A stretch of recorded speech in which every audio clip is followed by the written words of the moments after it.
It is October birthday time, and I love this month. One of my kids was born this month. I mean, when I have 6 kids, saying one of my kids was born this month gets repetitive. But I want to say a very happy birthday to some of my Patreon supporters who had birthdays this month. And I want to say happy birthday to Nicole, Tara, Jessica from Asian Madness Podcast. Go check it out if you haven't. Laura, Chiquita, and Sarah. I hope you had an amazing birthday month, and I think this is really just permission to celebrate on through until Christmas. So for this month and every month after, happy birthday.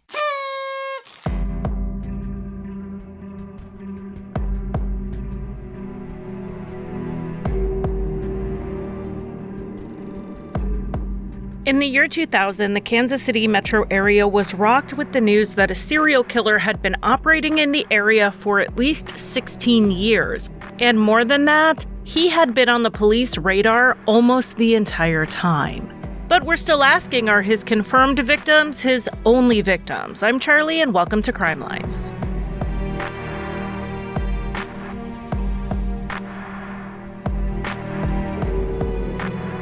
Welcome to Crimelines. This case we're covering is going to be a little bit different. I don't usually cover serial killer cases, but this is one where not all of the remains of the confirmed victims have been recovered, and it's possible there are other victims who have not yet been connected.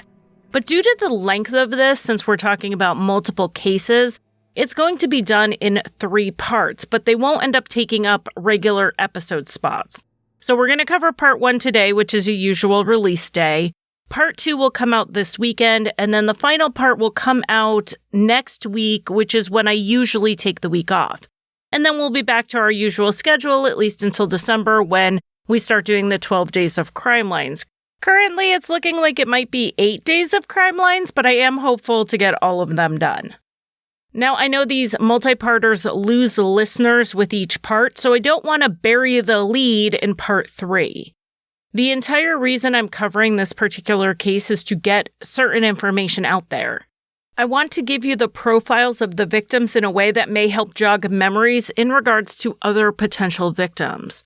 I will leave a number to the FBI in the show notes, and you need to call the FBI if you have ever had a friend or family member who chatted online in the 90s with a man named John Robinson, John Osborne, James Turner, Jim Turner, JR, JT, or any variation on those names, and you have not heard from them since prior to the year 2000. If those names ring a bell, or possibly a business called HydroGrow, EquiPlus, Equi2, or possibly a magazine owned by John Robinson, and you know someone who went for a work opportunity and dropped off the radar. Pretty much if you know someone who traveled to Kansas City to meet a guy for a job or romance in the 80s or the 90s, and you haven't heard from them since, even if you got letters from them years afterwards, you need to call the FBI. Letters in this case are not proof of life. And to cast a bit more vague of a net, if you know anyone who went missing in the 80s or 90s in Kansas City, and you knew or suspected they were a sex worker, specifically in the 81st and Troost area, you also need to call the FBI. Again, the number will be in the show notes. Now, I put the upper limit on this case as the year 2000 because that's when the lid was blown off of this absolutely brazen serial killer. 2 women made complaints against a man named John Edward Robinson for theft and sexual assault. He was already on the police radar as he was connected to a few women who had gone missing, and they then used these complaints as probable cause to both arrest John Robinson and then search his various properties and storage units. On his farm in Lynn County, Kansas, they found 2 barrels with bodies in them. In a storage facility in Missouri, they found 3 more. However, we know some of his victims' remains are still missing, and some of his victims may not even be known. Robinson's violent crimes started no later than 1984 and continued until his arrest in 2000. So we are going to back all the way up to 1984 and cover this in usual Crimelines fashion in chronological order. Maybe there will be patterns we see in the known victim stories that will help figure out unknown victims, or maybe even where the remains are of those who are still missing. So our first case is that of Paula Godfrey. Paula was the oldest of 3 children growing up in Olathe, Kansas, which is part of the Kansas City metro area. She could be shy, but she loved performing on ice. She started figure skating at the age of 5, and her goal was to go professional. During high school, Paula knew she had to put her all into training if she hoped to get anywhere, so she would wake up at 4 a.m. every morning. She drove to the ice rink in Overland Park and then back home in time to get to Olathe North High School. For those local to the area, the rink was about where the Johnson County Museum is now, so we're talking about a 15 to 20-minute drive each way at 4 in the morning. When school would let out, Paula was right back out on the ice. She graduated high school in 1983 and decided to go ahead and try out for Disney on Ice. But as the date approached, Paula started feeling sick. She ended up having to try out while she was dealing with flu-like symptoms, and she just could not keep her energy up. She didn't skate as well as she had hoped, so she didn't get the job. Paula decided to stick with her training and try again the next time she had the opportunity. But in the meantime, she needed to get a job. At 19 years old, Paula was hoping to get something that could be a backup career, so she was looking into office work with the thought she could go into business like her dad if ice skating just didn't work out. Paula saw an ad for a company in the Kansas City metro area called Equi2.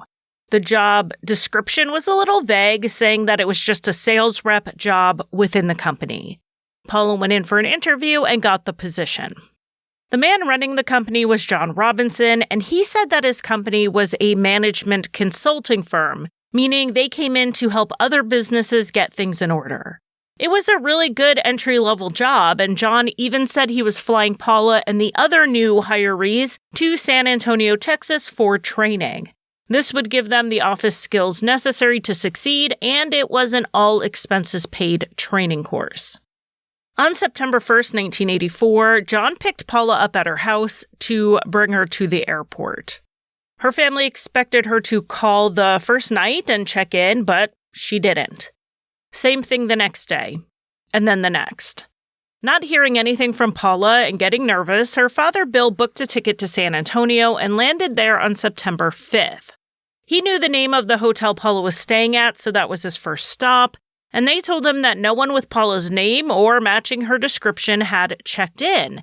And I assume he gave other details about John Robinson and the company, but he turned up nothing. Bill flew back home and filed a missing persons report. He also went down to the Equi2 office to confront John Robinson about where Paula was. And Bill told John Glatt, the author of the book Depraved, that John Robinson acted surprised to see him and said he had no idea what was going on. Bill told him he better hear from his daughter in the next 3 days. And it was a few days later that a letter showed up at Bill's house. It was signed by Paula, and it basically said she was okay. The postmark was from Kansas City, Kansas. A few days after that letter, the Overland Park police also got a note, supposedly from Paula, saying that she was thankful for John Robinson for all of his help, and that she was living in western Kansas now. She was fine, but she did not want contact with her family. Paula's family said these letters were not from her. The grammatical errors and such were just not characteristic of Paula's writing. She had been an honor student with a very solid grasp of written communication.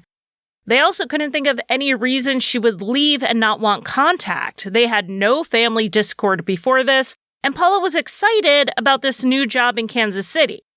So she left her job, her family, and her ice skating training, and almost all of her belongings for what? The family thought the notes were trying to lead investigators away from investigating the truth. But unfortunately, the police didn't see it that way. They talked to John, who basically said he didn't know anything, and then they had these 2 letters from Paula saying she was fine. Without evidence that something had happened to Paula, and with the letters being held up as proof she was okay, they entirely stopped investigating. Basically, they fell for the letters, which were a ruse, and it is likely why John Robinson would return to this tactic again and again.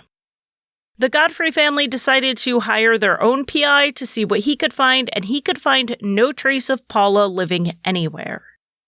Years later, another letter would appear, supposedly from Paula, though it is very odd, more so than the other letters for sure. This letter was never actually mailed, but rather it was found years later in John Robinson's office. There is a bit of a backstory to this. John had hired a man named Irv to work with him. Now, Irv was the type of guy with his own past, and he would look the other way in regards to minor things like legality. In the late 1980s, John and Irv were being investigated by the Secret Service for cashing a check from the Veterans Administration that was not theirs. They were both planning the age-old defense of pointing the finger at each other. So Irv was in John's office photocopying documents to protect himself in the event he needed it. And that's when Irv found this letter, which he copied and put into a folder with other documents. He told his friends that if anything happened to him, turn the entire folder over to the police and tell them that John was behind Irv's demise.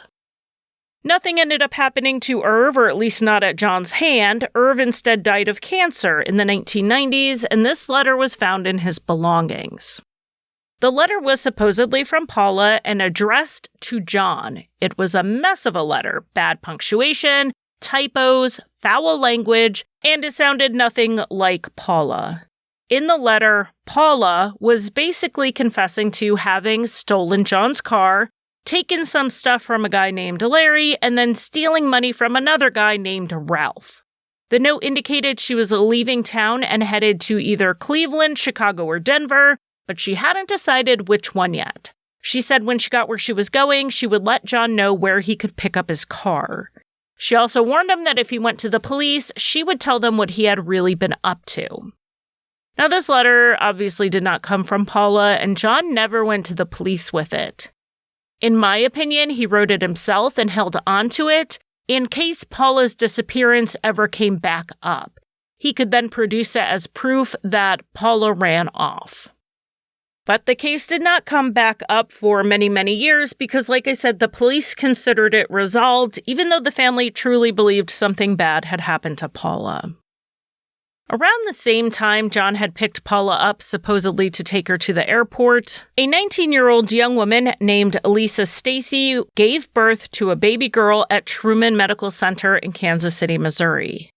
Lisa had grown up in Huntsville, Alabama. She moved to Kansas City when she was 18 and met a young man named Carl Stasi in mid-1983. The two started dating seriously, and then Lisa found out she was pregnant. They decided to marry in August of 1984 in Lisa's hometown of Huntsville. They returned to Kansas City for the birth of their daughter Tiffany just a month after their wedding. Around Christmas time, when Tiffany was nearly 4 months old, Lisa and Carl got into a major argument. Lisa packed up Tiffany and left, with her aunt taking them both to Hope House, which is a local domestic violence shelter that has a lot of resources. At this time, Carl realized he needed to get things together for the sake of his family, and he enlisted in the Navy. In early January 1985, Carl reported for duty and told Lisa to wait and see what happened. When he got stationed somewhere and had a steady income, maybe they could reunite the family and try again. As Carl was settling in at the Navy base, Lisa was approached by a social worker at Hope House, explaining that they had a program reach out to them that may be able to help her. The program was called the Kansas City Outreach Program, and it was run by a man named John Osborne. John Osborne was the alias of John Robinson. The program promised to provide Lisa and Tiffany with housing, along with job training for Lisa and childcare for the baby. It was the opportunity Lisa needed to set up a future for her and her daughter. And best of all, it was offered at no cost to her. The program paid for it all: the apartment, a stipend for living expenses, the cost of the training program, and of course, childcare. Lisa jumped on the opportunity. On January 8th, 1985, Lisa and Tiffany went over to her sister-in-law Kathy's house so that Kathy could babysit for the night. Lisa filled her in on the program and said they were going to help her with her education and they would be able to give her a job when she finished. Now, Kathy thought this program sounded too good to be true, but she was hopeful that her sister-in-law and niece really did have this helping hand out of the shelter. Kathy kept Tiffany overnight, and Lisa returned on January 9th. She said the organization had already gotten them a hotel room for a few nights until the apartment was ready. Lisa used the phone around 2 in the afternoon to call the front desk of the hotel and gave them Kathy's number to pass on to John. John called and got directions to Kathy's house from Lisa. John then showed up at the house around 3, and Lisa and Tiffany got into his car, which was a little odd since Lisa had her own car there. She told her sister-in-law she'd be back for the car since it had all of their belongings in it. The winter weather was bad that day and the roads were slick, so around 3:30, Lisa called Kathy just to let her know that they did make it to the hotel safely. The next call made came about an hour later, around 4:30, and it was to Carl's mother, Betty. It was Lisa on the line, and she was sobbing. She was saying that they told her that they were going to take Tiffany away because she was an unfit mother, and that Betty was somehow behind it. Betty denied trying to take the baby away and told her not to believe it for a second. Lisa, upset and confused, said that they were trying to make her sign 4 blank sheets of paper. Betty told her, "Do not sign anything." Lisa then said, "Here they come," and the phone disconnected. This was beyond alarming, so the family called the hotel and the clerk said that Lisa and Tiffany had checked out already. In probing the hotel for more details, they found out that the room was paid for with a company credit card. The company was John Robinson's. So now they had John's real name and they were able to find his company office. So Lisa's brother-in-law David went to the office to ask where Lisa and Tiffany were. Now, maybe confronted is a better word than asked. And at first, John just seemed incredulous that anyone would accuse him of doing anything bad to anyone else. And then that turned to anger, and John physically pushed David out of the office. Soon after this altercation, a call came into Kathy's number from City Union Mission, which is another shelter and outreach place here in Kansas City. Someone identifying himself as Father Martin left a message saying that Lisa and Tiffany were doing fine. He gave them a number where the family could reach him, so they immediately called back when they got this message. But the number was to someone's house, and those people had no idea about anything regarding a Father Martin, a Lisa, or a Tiffany. Kathy's husband, Dave, then looked up the number to City Union Mission and called there directly. And they told him not only was there no Father Martin there, they had no priests who worked there at all. The family then reported Lisa and Tiffany missing to the police, and much like with Paula Godfrey, this is when the letters started showing up. One letter went to the director of Hope House, and it was supposedly from Lisa. And in this letter, she thanked her for her help, said she was leaving Kansas City to make a better life for her and Tiffany elsewhere. She complained in the letter that her brother Marty was pressuring her to go back to Alabama to take care of an elderly relative, but that she didn't want to. People were trying to control her life and she just had to put her daughter first. She said she borrowed some money from a friend and that the resources Hope House had provided had helped her. She also wrote that she sent letters to 3 others, her brother, her mother-in-law, and the outreach people. She said she told her brother to just let the bank come get the car as she was already behind on the payments. The letter was signed by Lisa, but it was typed, which was surprising to Lisa's family since Lisa didn't know how to type. We take it for granted in the age of home computers that everyone figures out how to type. But back in the 1980s, you had to be taught the QWERTY keyboard. Lisa certainly wouldn't take time to hunt and peck the keys to this letter when she could have just written it out in no time.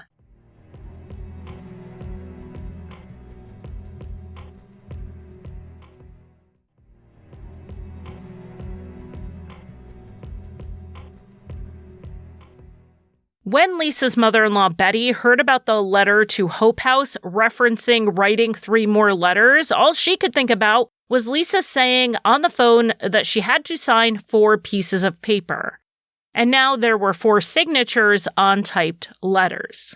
This rang an alarm bell for Betty. However, the letters did contain information a stranger would not know about Lisa.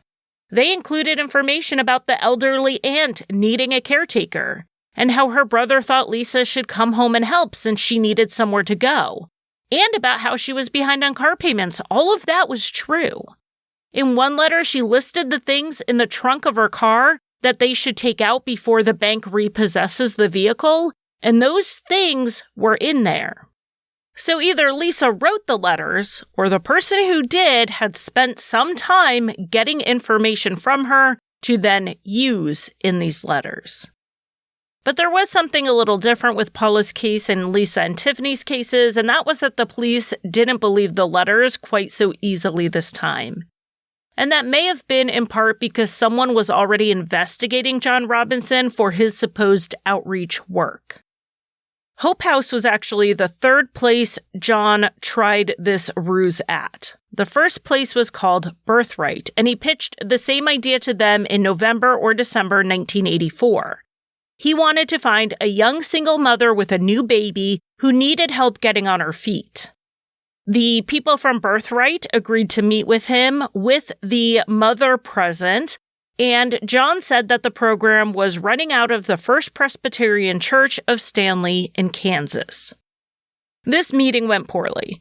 John was asked by the social worker some specific questions about the program, like the name of the director, which he didn't know.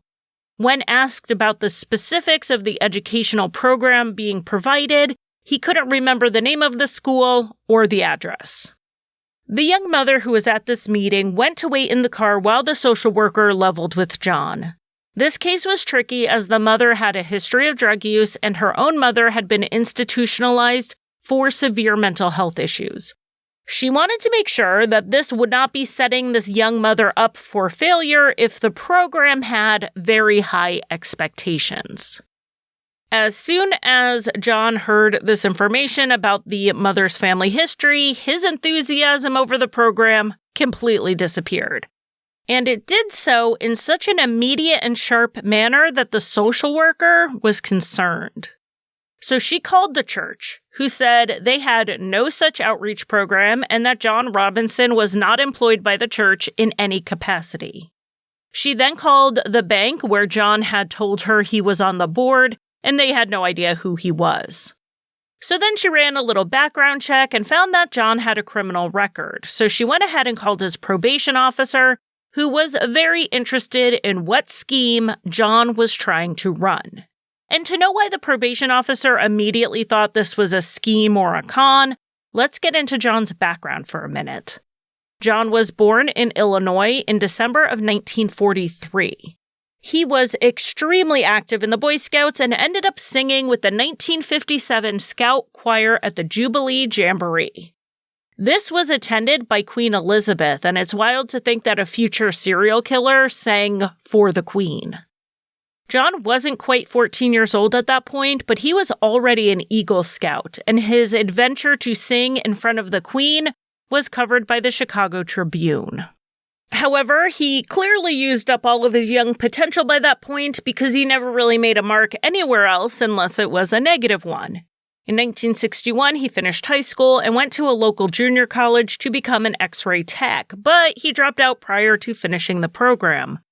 That, however, was no issue for John Robinson, as he forged a diploma and got a job in the field. In 1964, he married his wife Nancy, and their honeymoon phase lasted just a few months before John got in trouble for the first time. He was accused of stealing money from the hospital where he worked. He made a deal to repay the money if they didn't press charges, and then he and Nancy decided to head out of town very soon after. They moved to the Kansas City area, first settling in the suburb of Overland Park. Using his fake diploma, John got a job as an X-ray tech at Children's Mercy Hospital, claiming he was a med student by day and worked at night to fund his studies.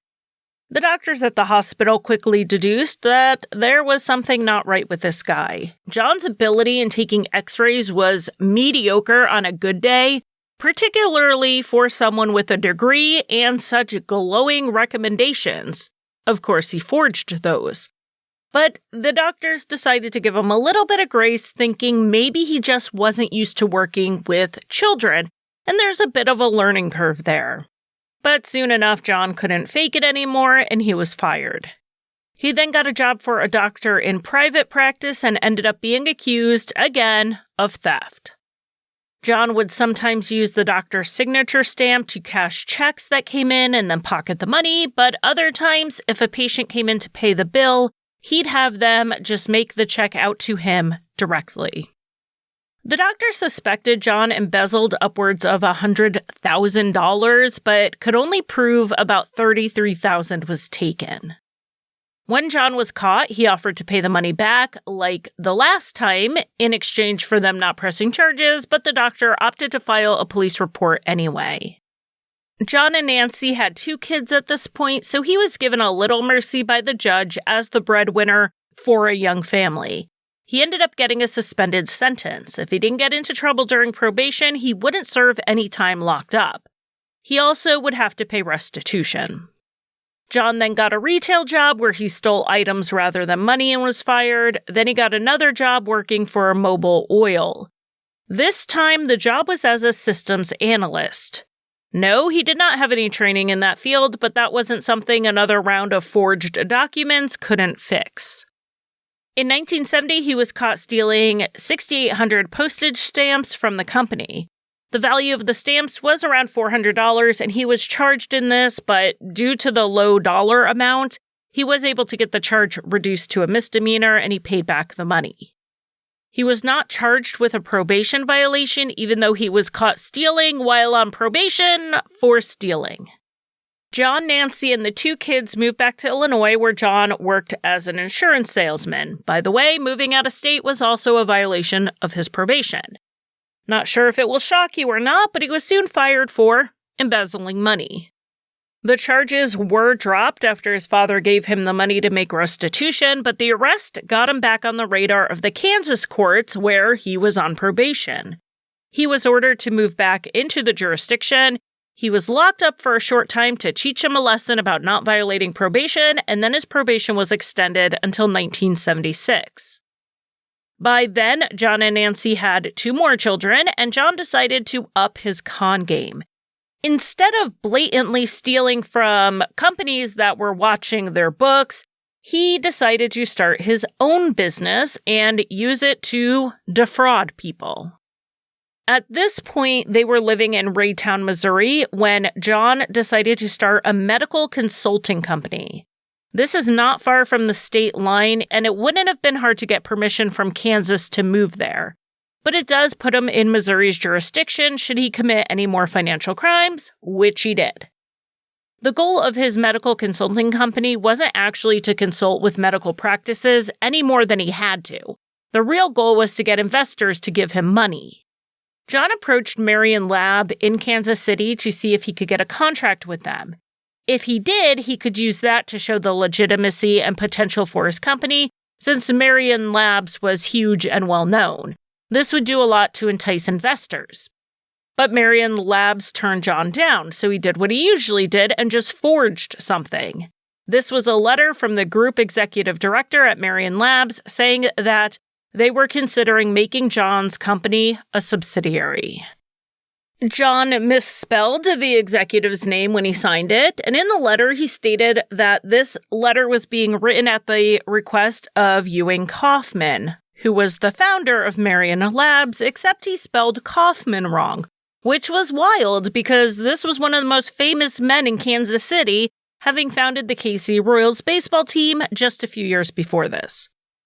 Anyway, one potential investor who received a proposal and this letter asked for more documents.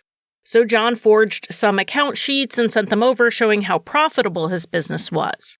The man ended up sending in a payment by check as part of an investment, but it didn't feel right, so he called Kauffman up to ask him about it. And that's when he learned the letter was fake. Ewing Kauffman had never heard of John Robinson.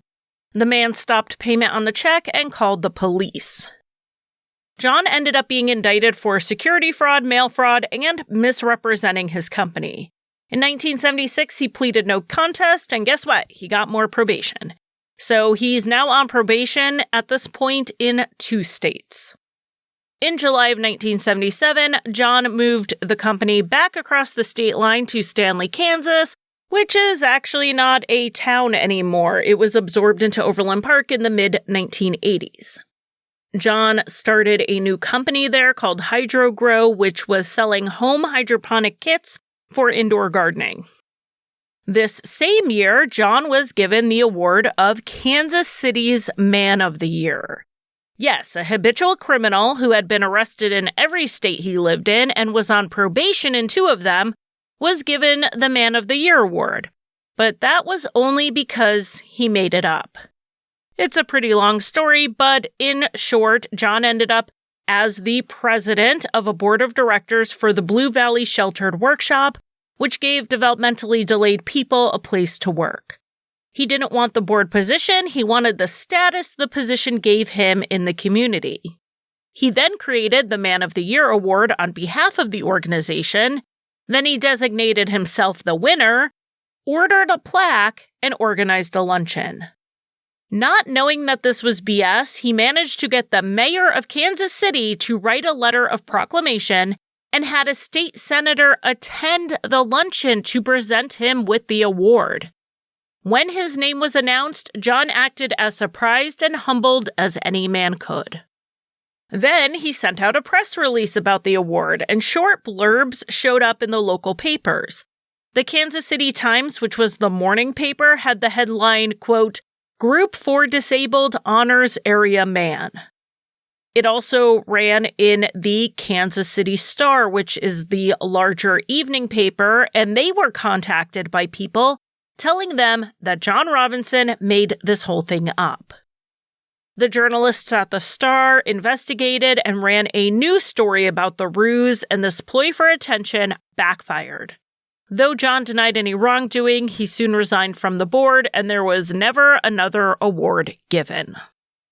In 1980, John's business ventures, legal or otherwise, were not making enough to keep up with his bills. After all, he had a wife and now 4 children in a nice house in a new subdivision, and then he also had his apartment in nearby Olathe where he would entertain his girlfriends. I mean, it gets expensive. So John took a job with Borden while he was running HydroGrow on the side. Within months, he got caught stealing money and they pressed charges. He did go to jail this time for 60 days and ended up with more probation. To add to this, Nancy filed for divorce. Having a husband continually getting in trouble for stealing money from work gets old after a solid decade. Plus, she found out about one of his affairs. However, the 2 went to marriage counseling and reconciled. John then set up another company called Equa Plus and then a third umbrella company called Equa 2, and that's the company that hired Paula Godfrey before she disappeared. The main thing all of these companies did was collect money from investors and occasionally send out invoices, most of them fraudulent. I'm sure I don't have to clarify that none of the investors ever made their money back. Then in 1984, John rented a duplex in Kansas City at 81st and Troost, and this is where we're going to get back to Lisa Stasi. John was still on probation, and that's why he had a probation officer named Steve Hames who found out that John was trying to quote-unquote help young mothers. Knowing that John Robinson was first and foremost a con man, Steve was immediately wondering what the angle was. With the judge's permission, Steve started looking into it. He found out that after John went to Birthright, he then went to Truman Medical Center social workers to pitch them the idea about the Kansas City outreach program. He learned from his failed meeting with Birthright, and this time he came with specifics for everything and all the answers needed. He wanted a mother with a newborn who was disadvantaged and didn't have family support to lean on. However, when he mentioned that the place he had for this young mother and baby to live was in Olathe, Truman said they couldn't work with him.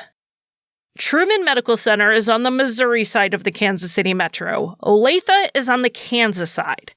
Having volunteered in social services here in the metro, I can tell you that it is tricky crossing that state line because so much of your funding is coming from grants or programs tied to the state or the area you are physically in.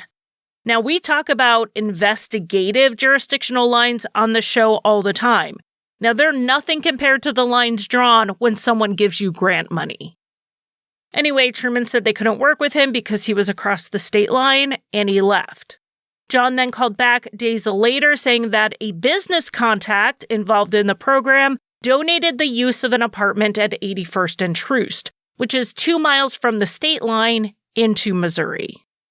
The social workers at Truman Medical were glad to hear that because it put the placement in their area of service. John said they had to move quickly, though, because he had investors in the program who would be in town around Christmas time to inspect things, so he needed the Missouri apartment filled by then. However, John then put up another roadblock for Truman Medical. He rejected the first mother referred to him because she was Black. John claimed it was because the racial demographics had to stay balanced within his program, and he already had Black mothers participating. But Truman Medical is located in the middle of historically Black neighborhoods, so they didn't have a lot of disadvantaged white patients because of their location. But they did have a young white woman who had given birth there 4 months before, who was currently living in a shelter, Lisa Stasi. They connected John Robinson with Hope House, and Hope House connected him directly with Lisa Stasi, and Lisa Stasi, along with her baby, were now missing. Steve Hames, the probation officer, had a feeling that John Robinson was running a black market adoption ring due to his insistence that he could only take on a case with a white mother.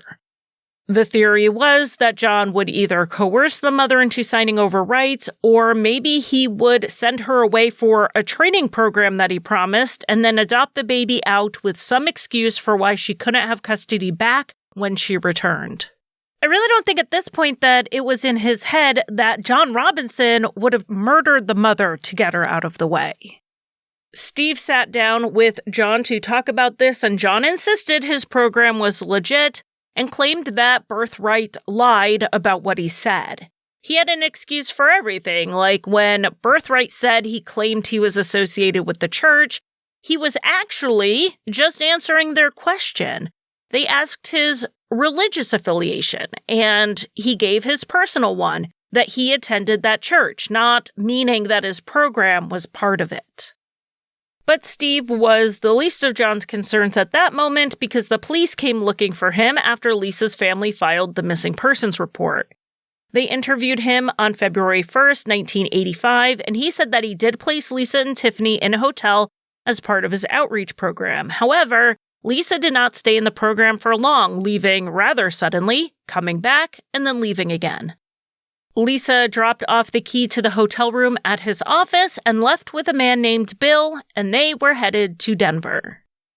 He denied knowing any details of where Lisa and Tiffany were at that moment, even complaining to one of the social workers that Lisa had run out on him after all of his efforts to help her. He called her ungrateful.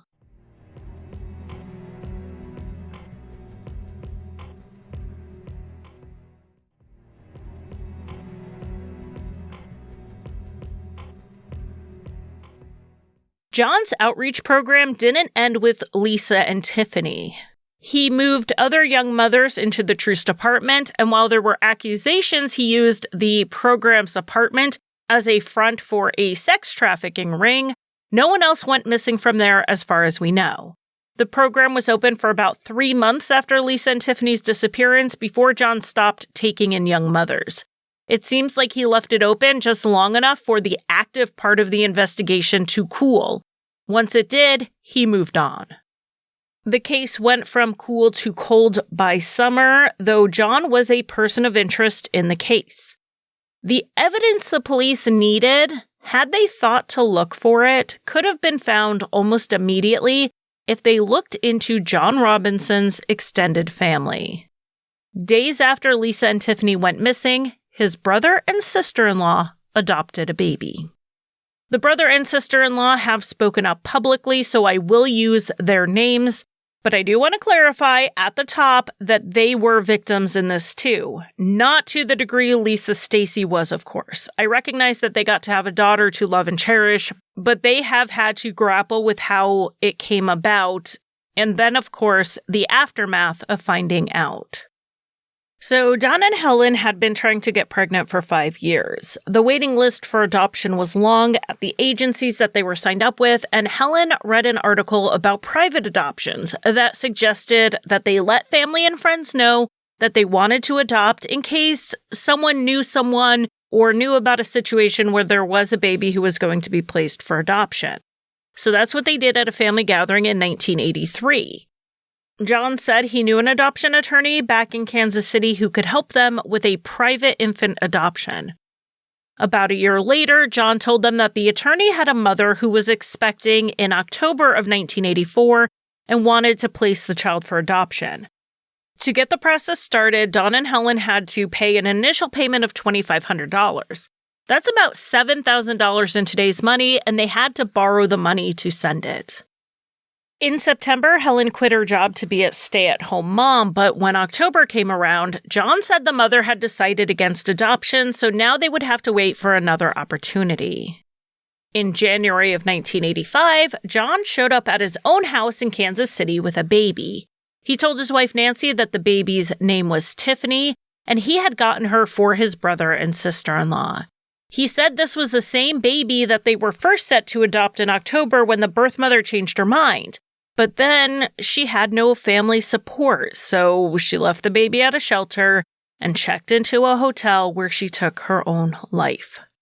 To make all of this align, he changed Tiffany's birthday from early September to October, making her a month younger than she was. Though John said this was on the up and up with his lawyer friend, he showed up with nothing for the baby. So Nancy went out in a snowstorm to pick up some basics while John called his brother and sister-in-law to tell them the good news. The baby was ready to become theirs, but they would have to pay about $3,000 in additional fees. Because that was what this was really about. John didn't care if his brother adopted a baby. He cared that he got paid about $16,000 in today's money for that baby. He didn't care what it took, and it appears it took Lisa Stasi's life. Don and Helen flew to Kansas City where they signed what they thought was legal paperwork, gave John the additional money, and then they returned to Chicago with their new daughter. Though they changed her first name, they made Tiffany her middle name, wanting to honor the name that her birth mother had given her. In July of 1985, the final adoption paperwork, including the amended birth certificate, showed up. The petition for adoption was signed by an attorney who later testified that he never worked on the case. It was notarized by a woman who turned out to not be a notary public, but rather one of John's extramarital girlfriends, who said she had no idea how her name got signed to anything, as she had never seen the adoption paperwork before. She did say she signed a blank paper for John during the relationship, so maybe he took her signature from that. Obviously, nothing was legally filed, but having the forged paperwork in hand meant Don and Helen could do everything they needed to with their new daughter, like get her on their health insurance, enroll her in school, and all of that. And it didn't raise any red flags. When John was finally arrested in 2000, which we'll get into in more depth in part 2, Helen and Don came forward to the authorities. Their daughter, then a teenager, looked up her uncle's arrest on the internet and saw that 2 potential victims were Lisa Stasi and her infant daughter. Helen said she didn't think at first that the picture of baby Tiffany looked like her daughter. But the coincidence of the name was hard to ignore. So while their daughter slept, Helen and Don pulled out the baby book and realized that this was the same baby.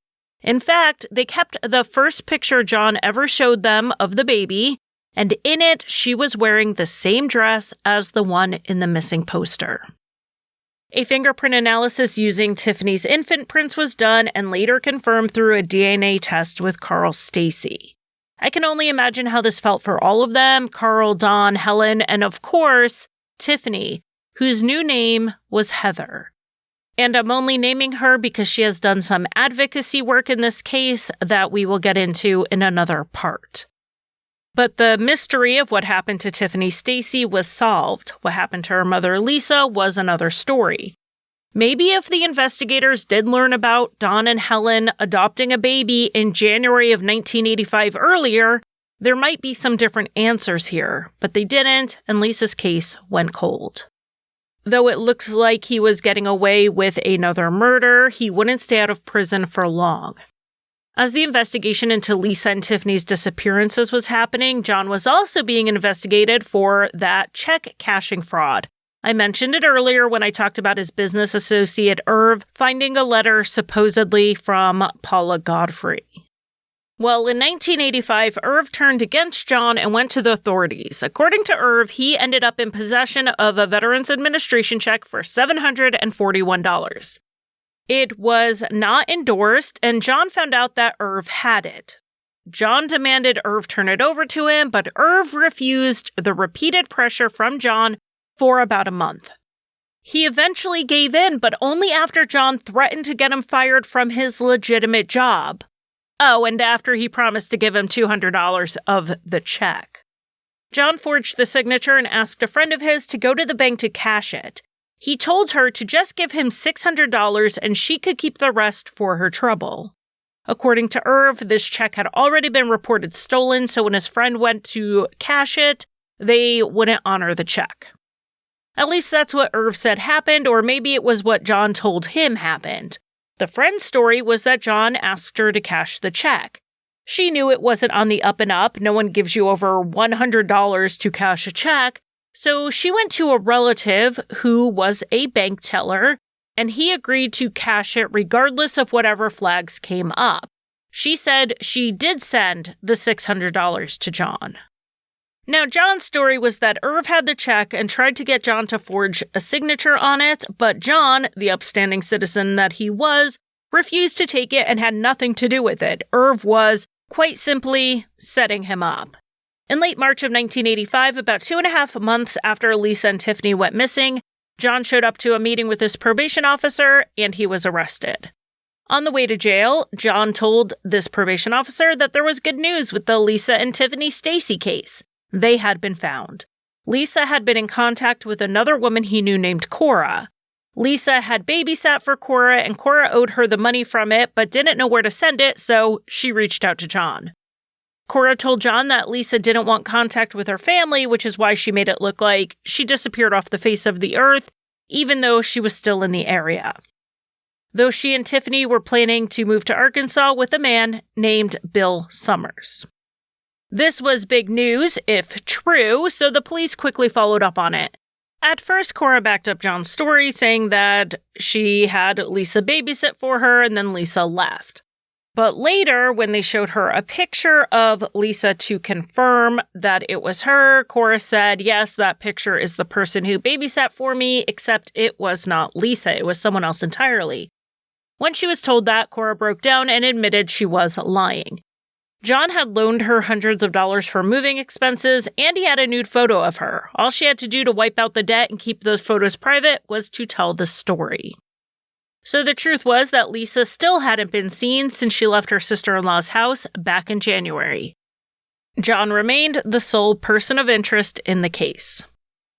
By April, a month after his arrest on the check issues, John had moved all of the mothers living in the apartment on Troost out and moved in a woman named Teresa, who he was having a relationship with. Their situation began consensually, but it soon turned abusive. But an element of their relationship was that Teresa did sex work that they shared in the profits of, so she didn't really feel like the abuse was something she could necessarily call the police about. John was facing this charge over the check, and he realized he needed to discredit Irv since he was the main witness against him for this fraud. So he told Teresa that he wanted to frame Irv for her murder. Teresa wouldn't actually die. She would be headed to the Bahamas. So he had her start writing things in a journal that would make it sound like she was involved with Irv and that the situation was dangerous. so that if anything bad happened to her, Irv would be blamed. Once that was in place, John told her she would leave for the Bahamas on June 14th, and they started moving her things into a storage unit. Thankfully, John was under investigation at this point, and about a week before the supposed trip to the Bahamas, the investigators approached Teresa. She initially claimed she worked for John at his business, but they told her that John was connected to at least one missing woman and a baby, and that Teresa may be in danger as well. This intervention literally saved her life because Teresa put two and two together with the trip to the Bahamas. Just as there was no training program in San Antonio for Paula and no screen printing class in Dallas for Lisa, there was no trip booked to the Bahamas. Teresa was moved out of the apartment and given protection as she was a witness to several potential probation violations committed by John, including drug use and possessing a weapon. On August 21st, 1985, John's Missouri probation was revoked, and they based it on 3 violations. The first was that John allegedly pretended to be an attorney to help a woman get out of a green card marriage she had been in. She paid him, but he never filed any divorce paperwork since he was obviously not an attorney. He denied involvement in that case. The second violation was cashing the VA check, which he also denied. And the third violation was consorting with someone who had a criminal record, which meant his friend Irv. But John claimed he didn't know about Irv's past or that Irv was currently on probation himself. John appealed the decision to revoke his probation, which bought him some more time out of jail. But soon enough, he got charged in Kansas for sending invoices to a company for services he never provided. Now, while all of these charges are pending, John's business was going strong. How? Who knows? He had burned almost everyone he knew with all these investments, and he was a suspect in a double disappearance, but he was still running things like nothing was wrong. He even put an ad in the paper for a secretarial position at Equi2, and it was answered by 26-year-old Catherine Clampitt. Catherine was born in Korea, but she was adopted by a couple in Texas. As she grew up, she was pretty rebellious and hung around a rough crowd. In her mid-20s, she had a son, and that was a turning point for her. She knew she had to get out of the party lifestyle for his sake, and the best place to do that was away from all the people she usually partied with. So leaving her 1-year-old son with her parents temporarily, Catherine moved to Overland Park, Kansas in January of 1987 to live with her brother and get on her feet. Catherine was smart and capable, so everyone knew she would do great things if she could just get herself clean and sober and stay that way. The job she applied for with Equi2 paid above other comparable jobs, and that's because it would require travel. To compensate from being away from home so much, the job paid well and included a new wardrobe so that she would have the office attire required for the business. Now, the job still paid a little too well for Catherine's older brother, Robert, and he wondered what the catch was. But Catherine took the job, and things went smoothly for a few months. Catherine would be gone for a few days at a time, presumably the travel required by the job, and then she'd come home for a few nights before she'd be gone again. It's unclear where Catherine was during the time she was supposedly traveling because it seems unlikely John would fake legitimacy by paying for travel. It was early to mid-May when Catherine went to work and then didn't come home. At first, Robert just assumed she was on a work assignment like usual, but then it started stretching beyond any previous work trip. He went to the Equi2 office to ask John where Catherine was, much like Paula Godfrey's father did, and like Lisa Stacy's brother-in-law did in 84 and 85. John Robinson told Robert he had no idea where she was.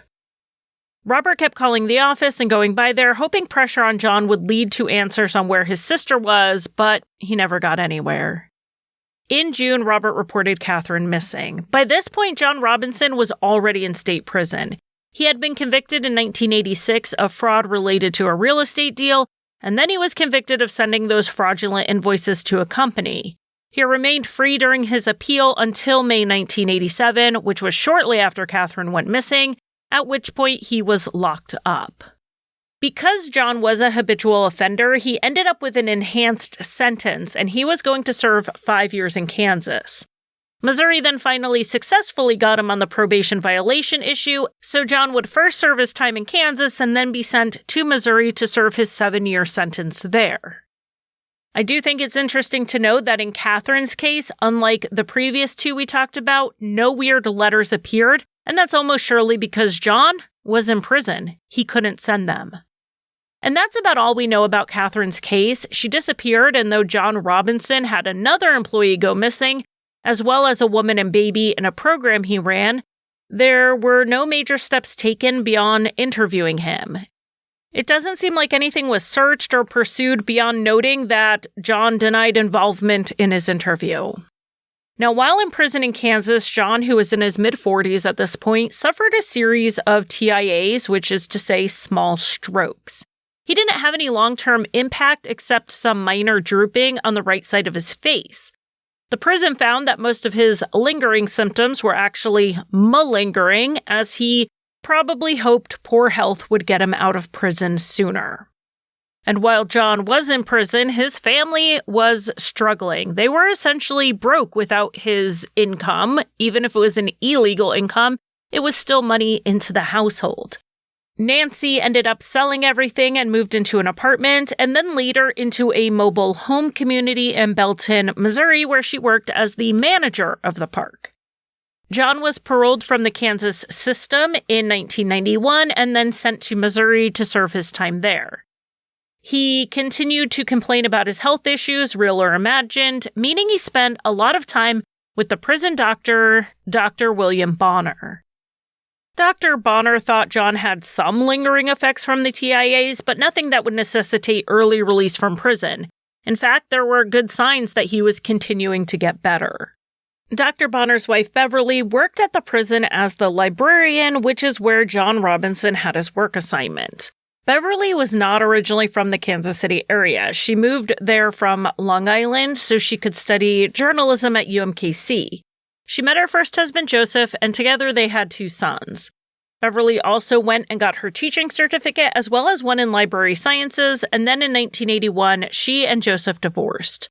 She married Dr. Bonner in 1987, settling in Cameron, Missouri, while he worked for the Department of Corrections. Beverly and John were surprised to see each other in the prison, as they had actually worked together back when John worked for Mobil Oil. You know that short stint before he stole all those stamps from them? That's the one. They hadn't kept in touch after John worked there. It was really just a passing coworker situation from 20 years before. And Beverly probably never even had any idea why John left that job. After about 6 months of working in the prison library together, John told Beverly that he would need someone to help him run his hydro-grow company after he got out. He told her that the job would require travel, not just U.S. city to city, but international travel as well. Beverly, who had become a bit bored in the day-to-day life in Cameron, Missouri, population 7,000, thought this sounded exciting. John assured her that he was innocent of all charges, and because he was charming, she believed him, and the two started planning a future together, not just a work relationship, but a romantic one as well, as they started an affair. Well, as much of an affair as 2 people can have while one of them is an inmate. Beverly started making plans, even telling a family friend that she was leaving her husband. She was headed to Kansas City for a new job. She resigned from her position with the Department of Corrections in 1992. Then in April of 1993, John was finally paroled. He was 49 years old and moved back in with his wife and children, talking about moving to Florida. John even worked with a realtor down there, lamenting that he couldn't currently afford the move, but he knew he would be able to in about a year. So Beverly was making future plans with John, and he was making them without her. Dr. Bonner did figure out at some point that she was having an affair after John was out of prison, but he didn't know who it was with. When they separated, Beverly's 2 boys went to live with their father, and Beverly moved to Olathe for her new job with Hydrogrow. And it wouldn't take long before Beverly, too, disappeared. And we'll get into Beverly's disappearance and John's next targets in part 2, which will be out in a few days. Thank you for listening. You can find Crimelines on Facebook, Twitter, Instagram, and occasionally TikTok. Crimelines is on Patreon, where I offer early and ad-free episodes as well as bonus content. Visit patreon.com/crimelines. If you want to buy me a coffee, the official drink of Crimelines, you can give a one-time donation at basementfortproductions.com/support. And if you need a palate cleanser after listening to heavier true crime shows, check out Rusty Hinges, an allegedly funny history, mystery, and true crime show that I co-created and write for.